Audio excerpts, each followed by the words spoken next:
வாழ்க வளமுடன், வாழ்க வளமுடன். அதாவதுங்க, தன குடும்பம் வாக்கு அப்படி சொல்லக்கூடியது 2ஆம் இடம்னா ஒரு லக்கணத்துக்காகட்டும் ராசிக்காகட்டும் 2ஆம் இடங்கிறது குடும்பம். லக்கணத்துக்காகட்டும் ராசிக்காகட்டும் 2ஆம் இடங்கிறது வந்து குடும்பமாக வரும். அப்போ பார்த்தீங்கன்னா சில பேர் வந்து ஹஸ்பண்ட் ஒய்ஃப்லாம் என்னங்க ஒரு நிம்மதி இல்லை, குடும்பத்திலேயே மன வருத்தம் பிரச்சனையாக போயிட்டுருக்கு, இதுலேயுமே ஒன்றும் பிடிமானம் இல்லாமல் லைஃப் போயிட்டுருக்கு, இது வெளியே சொல்ல முடியல அப்படிங்கிற மாதிரி தான் எல்லாருமே ஹஸ்பண்ட் ஒய்ஃப் 2 பேருமே மாற்றி மாற்றி தான் வந்து சொல்லிட்டு இருக்கிறாங்க. அப்போ நாம் என்ன சொல்கிறோம் அப்படின்னா, உங்கள் லக்கணமோ ராசியோ அதுக்கு 2 கூடையவன் யாராக இருந்தாலும் அந்த தெய்வத்தை போய் பிடிங்க. 2ஆம் இடம்னா குடும்பம், 2ஆம் இடம்னா வருமானம். வருமானம் வந்தால் குடும்பத்தில் பிரச்சனை வராதில்லவா, அதை பிடிங்க. உங்கள் சாதத்தை கொண்டு வாங்க, தெளிவாக பார்க்கலாம். 2ஆம் இடம் யார், உங்களுக்கு என்ன திசை புத்தி ஓடிட்டுருக்கு, எந்த கோயிலுக்கு போனால் உங்களுக்கு நிம்மதி கிடைக்கும், வருமானம் கிடைக்கும், அதை நான் உங்களுக்கு விளக்கம் சொல்கிறேன். அதுபடி வழிபாடு வச்சு செஞ்சுட்டு போங்க. ஏன் நீங்கள் யோசனை பண்ணுறீங்க? இப்போ பாருங்கள், இப்போ காலபுருஷனுக்கு 6ஆம் இடம் கன்னி, கன்னிக்கு 2ஆம் இடம்னா துலாம் வரும். துலாமன்னா சுக்கரன் வீடு. துலாம்னா சுக்கரன் வீடு. சுக்கரனா என்ன, சயன குளத்தில் இருக்கிற பெருமாள். ஸ்ரீரங்கம் போகலாம், நம்ம கரூரில் மேடுத்தூர் இருக்கார், சயன குளத்தில் பெருமாள் இருக்கார். சயன குளத்தில் பெருமாள், பூமாதேவி ஸ்ரீதேவி இருக்கிறாங்க. அவங்கள வழிபாடு வைங்க. குடும்பத்தில் மன வருத்தம் பிரச்சனை வராது. ஒன்று இல்லை அப்படின்னா இந்த கல்யாண மண்டபத்துக்கு வேலைக்கு போவாங்கள்ல, உணவு சமைக்கிறது, உணவு இந்த சப்ளையர் சம்மந்தப்பட்டது, அவங்களுக்கு ஏதோ ஒன்று செய்யுங்க. சிட்டியில் உள்ள பெருமாள், டவுனுக்குள்ளே யார் எந்தெந்த பெருமாள் வரும் கொஞ்சம் கண்காணிங்க. அந்த பெருமாளை போய் வழிபடுங்க. காலபுருஷனுக்கு 7ஆம் இடம் அல்லவா, அப்படியே கல்யாண மண்டபத்தில் ஒர்க் பண்ணுற எல்லா தொழிலாளிகளுக்கும் ஏதோ ஒன்று என்ன செய்யுங்க. சிட்டிக்குள்ளே உள்ள பெருமாளை வழிபட வச்சுட்டு வாங்க. உங்களுக்குள்ள குடும்பத்தில் வரக்கூடிய பிரச்சனை விலகும். தன குடும்பம் உங்களுக்கு வருமானம் வரும். வாழ்க்கையில் நீங்கள் ஜெயிக்கலாம். அதை பாருங்கள். வாழ்க்கையில் ஜெயிக்கிறதுக்கு என்ன வழி அதை பாருங்கள். சரி, அப்போ துலா லக்கணத்துக்கு வந்து 2ஆம் இடம்னு சொல்லப்படுது. துலா லக்கணத்துக்கு 2ஆம் இடம் விருச்சிகமாக வரும். துலா லக்கணத்துக்கு 2 கூட வந்து விருச்சிகம். காலபுருஷனுக்கு 8ஆம் இடமாக வரும். கழிப்பறை வேலை செய்கிறவங்களுக்கு, லெட்டின் பாத்ரூம் க்ளீன் பண்ணுறவங்க, இந்த நம்ம என்ன சொல்கிறதுங்க, முனிசிபாலிட்டியில் ஒர்க் பண்ணுற அனைத்து மக்களுக்கும், நண்பர்களுக்கும் உங்களால் ஈண்டதை செய்யுங்க. துணிமணி எடுத்து கொடுங்க, அவங்களுக்கு சாப்பாடு போடுங்க, உணவு டிஃபன் வாங்கி கொடுங்க. உங்களுக்கு நல்லது நடக்கும் இல்லவா. துலா லக்கணத்துக்கு 2 கூட விருச்சிகமா, காலபுருஷனுக்கு 8ஆம் இடமா. 8ஆம் இடம்னா கழிப்பறை சம்மந்தப்பட்டது க்ளீன் பண்ணுறவங்க, லெட்டின் பாத்ரூம் க்ளீன், நம்ம குப்பை க்ளீன் பண்ணுறவங்க யார், நம்ம கூட்டாளி தானே, அவங்களுக்கு செய்யுங்க. அவங்களுக்கு உணவு வாங்கி கொடுங்க, அவங்க ஈண்டதை அவங்களுக்கு செய்யுங்க, நல்லது நடக்கும். அப்போ விருச்சிகம்னா என்னங்க, அப்போ விருச்சிகம்னா வந்து திருச்செந்தூர் முருகன் கோயிலில் வந்து வழிபாடு வச்சுக்கோங்க. திருச்செந்தூர் முருகனுக்கு வேண்டுதல் வச்சுக்கோங்க. குடும்பத்தில் பிரச்சனை, சிக்கல், வம்பு வழக்கு எதுவும் வராது, கோர்ட்டு கேஸ் எதுவும் வராது. அப்படி நீங்கள் உங்களுக்கு விருப்பப்பட்டால் சாதகம் வந்து பாருங்கள். என்னுடைய நம்பர் கடைசியாக சொல்கிறேன், எங்கள் நம்பர் கொடுறேன். நீங்கள் என்னுடைய வந்து சாதகம் பார்க்க, குடும்பத்தில் என்ன பிரச்சனை ஓடுதுன்னு நான் விளக்கம் உங்களுக்கு சொல்கிறேன். திருச்செந்தூர் முருகனுக்கு எங்கே போகணும், திருச்செந்தூர் முருகனுக்கு போயிட்டு நீங்கள் நாளிக்கிணர், அதாவது கடலில் குளிச்சுட்டு நாளிக்கிணறில் குளிச்சுட்டு மூவர் சமாதி இருக்குது, அந்த மூவர் சமாதிக்கு மல்லிகைப்பூ வாங்கி கொடுத்து, என்னங்க மல்லிகைப்பூ வாங்கி கொடுத்து 2 பழம் மல்லிகைப்பூ வெத்தலை வாக்கு வாங்கி கொடுத்து நீங்கள் அது பூஜை பண்ணிட்டு வாங்க. 2வது திருச்செந்தூர் முருகனை வந்து வழிபாடு வச்சுட்டு வாங்க. கண்டிப்பாக குடும்பத்தில் வரக்கூடிய பிரச்சனை விலகும்.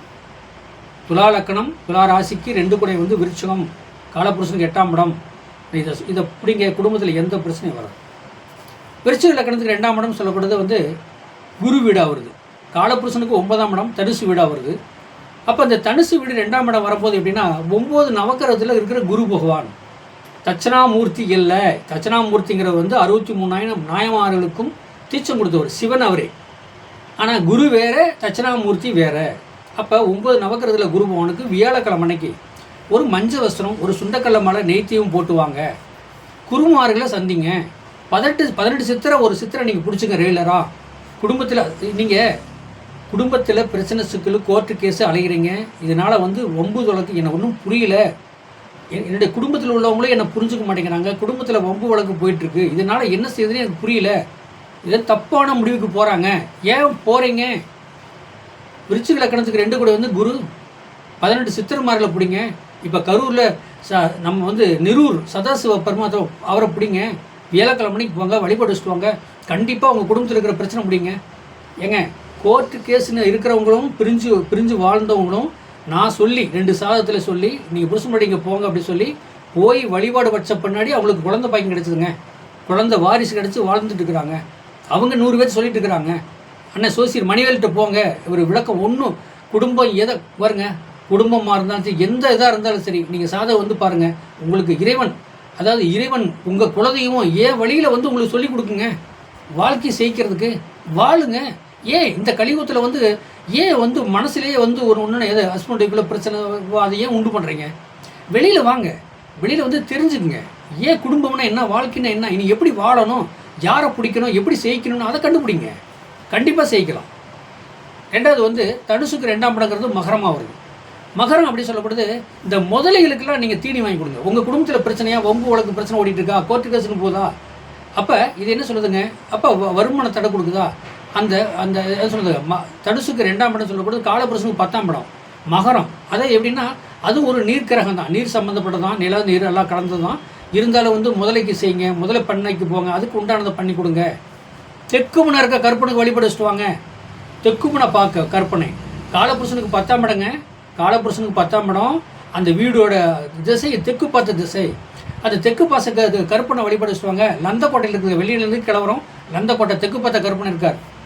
போங்க, ஒரு 3 எலுமிச்சம்பழம் 3 சுருட்டு சூடு வாங்கிட்டு போங்க, வழிபட வச்சுட்டு வாங்க. குடும்பத்தில் பிரச்சனை சிக்கலாம், நல்லா வாழலாமே. அதே நேரத்துக்கு வந்து உங்களுக்கு இந்த இந்த நான் என்ன சொல்கிறேன்னா, இவ்வளவும் நான் இது என்ன சொல்கிறதுன்னா, குடும்பத்தில் ஹஸ்பண்ட் ஒய்ஃபு சண்டை கட்டிக்கிட்டு பிரச்சனை சிக்கலாக இருக்கிறீங்களவா, இதுக்கு தான் இந்த சொல்யூஷன். அந்த தெய்வத்தை பிடிங்க, தெக்குமனார் கற்பனை பிடிங்க, கண்டிப்பாக வாழ்க்கையில் ஜெயிக்கலாம். ஜெயிச்சிருக்கலாமே, ஏகப்பட்ட பேர் ஜெயிச்சிருக்காங்களவா, அதை பாருங்கள். அப்போ மகரத்துக்கு 2ஆம் இடம்னா கும்பமாக வரும். கும்பம் 2ஆம் இடங்கிறது தன குடும்ப வாக்கு. வாக்கு சொல்லக்கூடியது எப்படின்னா வருமானம் சம்மந்தப்பட்டது. குடும்பத்திலே வந்து பிரச்சனை சிக்கல் வருதா, 2ஆம் இடம்னா குடும்பம் பிரச்சனை வருதா. நான் 7ஆம் இடத்துல நான் நோட்ட பண்ணல, 7ஆம் இடத்தை வந்து நான் இணைக்கல. 2ஆம் இடம் குடும்பம், தன குடும்பம், வருமானம், குடும்பத்தில் என்ன பிரச்சனை போடுது, யாரை பிடிக்கணும், 7ஆம் இடத்தை நான் இணைக்கல, 7ஆம் இடத்தை நான் கூப்பிடல, அதை வச்சு பற்றி பேசலை. அப்போ மகரத்துக்கு வந்து 2ஆம் இடம் கும்பமா, அதுக்கு என்ன பண்ணுது, மேற்கு பார்த்த வீடு. அது கும்பங்கிறது மேற்கு பார்த்த வீடு. மேற்கு பார்த்த கற்பனை வழிபட வச்சுட்டு வாங்க, செய்யலாம். அந்த மேற்கு பார்த்த கற்பனைக்கு 3 எலுமிச்சம்பழம் 3 சுருட்டு சூடம் வாங்கிட்டு போய் வழிபடுவீங்க, கண்டிப்பாக செய்யலாம். அது வேறு எங்கேயும் இல்லைங்க. அதாவது கரூர் பஸ் ஸ்டாண்ட்லேருந்து ஒரு 3 கிலோமீட்ரு, புளியாமர சாப்பிட்லேருந்து 1 கிலோமீட்டர் கிழக்கு போனீங்கன்னா, ரைட் சைடில் போனீங்கன்னா 30 அடி உயரத்தில் கருப்பன் இருக்கார். அந்த கருப்பனுக்கு வந்து 3 எலுமிச்சம்பழம் 3 சுருட்டு 3 சூடம் வாங்கிட்டு வந்து வழிபடுவீங்க. கண்டிப்பாக நீங்கள் குடும்பத்தில் பிரச்சனை இல்லாமல் வாழ்வீங்க, நல்ல வாழ்க்கையில் செய்ப்பீங்க. அங்கே கார்த்தின்னு சொல்லி ஒருத்தர் மணி இருக்கிறார், கார்த்தி அப்படின்னு மணி இருக்கிறார். அவர்கிட்ட போய் சொல்லுங்கள், சோசியர் மணிவேல் சொல்லிவிட்டார் அப்படி சொல்லுங்கள். அந்த 3 எலுமிச்சம்பழம் 3 சுருட்டு 3 சூடத்தை என்ன மாதிரி வழிபட வச்சுக்கணும், எப்படி என்னன்னு எல்லா விளக்கம் சொல்லுவார். நீங்கள் அந்த மேற்கு பார்த்த விநாயகர் ஒருத்தர் இருக்கார், அவருக்கு சூடம், மேற்கு பார்த்த கருப்பண்ணை, அவர் முன்னாடியே வந்து 2 சுருட்டை பற்ற வச்சுருங்க. ஒரு எலுமிச்சம்பழத்தை நீங்கள் வேண்டுதல், உங்கள் வேண்டுதலை பூரா கையில் நசிக்கிட்டே சொல்லுங்கள். அந்த வேலில் குத்துங்க, உள்ள கருவறையில் 2 எலுமிச்சம்பழம் பூ கொடுங்க. அந்த தீவிரத்தில் எடுத்த முன்னாடி மடி ஏந்தி பிச்சை வாங்குங்க. அந்த எலுமிச்சம்பழத்தை 30 அடி கருப்பனை இருக்கார், அவர்கிட்ட போய் ஒரு எலுமிச்சம்பழத்தை வச்சு நமஸ்காரமாக காலில் விழுந்து உங்கள் குற்றங்குறையெல்லாம் சொல்லுங்கள். அந்த குற்றங்குறைகளை நிவர்த்தி பண்ணி கொடுப்பார் அந்த கருப்பனை. மேற்கு பார்த்து கருப்பனான். காலபுருஷனுக்கு 11ஆம் இடம் கும்பமாக வருது. உங்கள் பேங்க் பேலன்ஸு, உங்களுக்கு வருமானம் சம்மந்தப்பட்டது எல்லாமே கொடுப்பார், ஜெயிக்கலாம். நீங்கள் கும்பத்துக்கு 2ஆம் இடங்கிறது மீனமாக வருது. மீனம்னா என்ன, மீனுன்னா இரட்டை மீன் உள்ளது. அது வந்து குரு வீடு. குருனா இதே தான், உங்களுக்கு 9 நவக்கிரகத்தில் குரு பவனுக்கு ஒரு சுண்டக்கடலை மாலை நெய்த்தியும் இதை வாங்கி போட்டு வழிபடிச்சுட்டு வாங்க. குருமார்களை பிடிங்க. கண்டிப்பாக காலபுருஷனுக்கு 12ஆம் இடமாக இருக்குது. அப்போ அதாவது முடியாதவங்களுக்கு கால் செருப்பு வாங்கி கொடுங்க. உங்கள் பாவம் கழியுங்க. அதாவது எப்படின்னா கும்பத்துக்கு 2ஆம் இடம் மீனம், காலபுருஷனுக்கு அது 12ஆம் இடம் வருது. 12ஆம் இடம்னா செப்புள். முடியாதவங்களுக்கு என்ன சொல்லுதுங்க, நம்ம தெருவில் குப்பை இடுறாங்க, அந்த மாதிரி கஷ்டப்படுறவங்களுக்கு செப்பல் வாங்கி கொடுங்க. உங்களுக்கு நல்லது நடக்கும். அவங்க கஷ்டப்படுறாங்களவா, செப்பல் வாங்கி கொடுங்க, நடக்கிறதுக்கு செப்பல் வாங்கி கொடுங்க, அவங்களுக்கு நல்லது நடக்கும். வாழ்க்கையில் நீங்கள் ஜெயிக்கலாம். இதாங்க காலபுருஷனுக்கு 12 இடம், உங்கள் லக்கணத்துக்கு 12 இடம். இந்த இடத்த அதிபதியெல்லாம் இவங்க எப்படி வாழலாம், யாரை பிடிச்சா வாழலாம். ஏங்க இது கலியுகங்க. பழைய சாஸ்திரம்லாம் விடுங்க. இன்றைக்கி கலியுகத்தில் யாரை பிடிக்கணும், எப்படி பிடிச்சா ஜெயிக்கலாம். அது ஸ்பீடு உலகங்க. இது டக்குன்னு செய்கிறதுக்கு என்ன வழி, உங்களால் ஈண்டதை செய்யுங்க. இப்போ நான் பாருங்கள், லக்கணத்துக்கு 12 கட்டம் சொல்லிக்கிறேன். ஒரு பிரிவு 6 சொல்லியிருக்கிறேன், இப்போ ஒரு 6 சொல்லியிருக்கிறேன். இதை நீங்கள் வழிபடிச்சுட்டு வாங்க, கண்டிப்பாக நீங்கள் ஜெயிக்கலாம். ஜெயிக்கிறதுக்கான வாய்ப்பு நிறையா இருக்குதுங்க. ஏன் நீங்கள் அச்சப்படுறீங்க என்று ஏன் அச்சப்படுறீங்க பாருங்கள். நீங்கள் அப்படி உங்களுக்கு சந்தேகம் அப்படின்னா என்னுடைய ஃபோன் நம்பர் 95 14 77 10 74 பி மணிவேல் சோதிடர், ராயனூர், கரூர். நான் உங்களுக்கு லைவாக அந்த நம்பர் போடுறேன். நீங்கள் நம்பரை போட்டு வாட்ஸ்அப்பில் வரலாம். நீங்கள் இங்கே சாதகம் பார்க்க வரணும்னு ஒன்றும் இல்லைங்க, ஆன்லைனில் பார்க்கலாம். எப்படி உங்கள் சாதத்தை வாட்ஸ்அப்பில் அனுப்புங்க, உங்கள் ஹஸ்பண்ட் ஒய்ஃப் சாதத்தை வாட்ஸ்அப்பில் அனுப்புங்க. உடனே நான் உங்களுக்கு பதில் ஹஸ்பண்ட் ஒய்ஃபு நீங்கள் எந்த கோயிலுக்கு போகணும், நீங்கள் என்ன மாதிரி வழிபட வச்சுக்கணும், உங்களுக்குள்ள பிரச்சனை சிக்கல் வருதா, குடும்பத்தில் வருமானம் வேணுமா, யாரை பிடிக்கணும் அப்படிங்கிறத உங்களுக்கு தெளிவாக நான் சொல்கிறேன். நீங்கள் வரணும்னு அவசியம் கிடையாது. நீங்கள் ஃபோன்லேயே நீங்கள் பலன் கேட்டுக்கலாம். வாட்ஸ்அப்பில் 2 சாதம் அனுப்புங்க, உங்களுக்கு எல்லாமே தெளிவு சொல்லலாம். பசங்க பிள்ளை படிக்கலைன்னா அதுக்கு என்ன வழிபாடு அதை நான் சொல்லுங்கள், நான் செய்கிறேன். ஏங்க இது கழிவுங்க. எப்படி வேணாலும் இப்போ பிழைக்கிறதுக்குலாம் அதாவது நம்மளால் எப்படி வேணாலும் பிழைக்கிறதுங்கிறது ஒரு பக்கம் இருக்கணும். நம்மளால் முடிஞ்சதை தெய்வம் அனுக்கிறதுல பிழைக்கணுங்க. நான் நேர்மை போயிட்டே இருக்கலாம். வாழ்க வளமுடன்.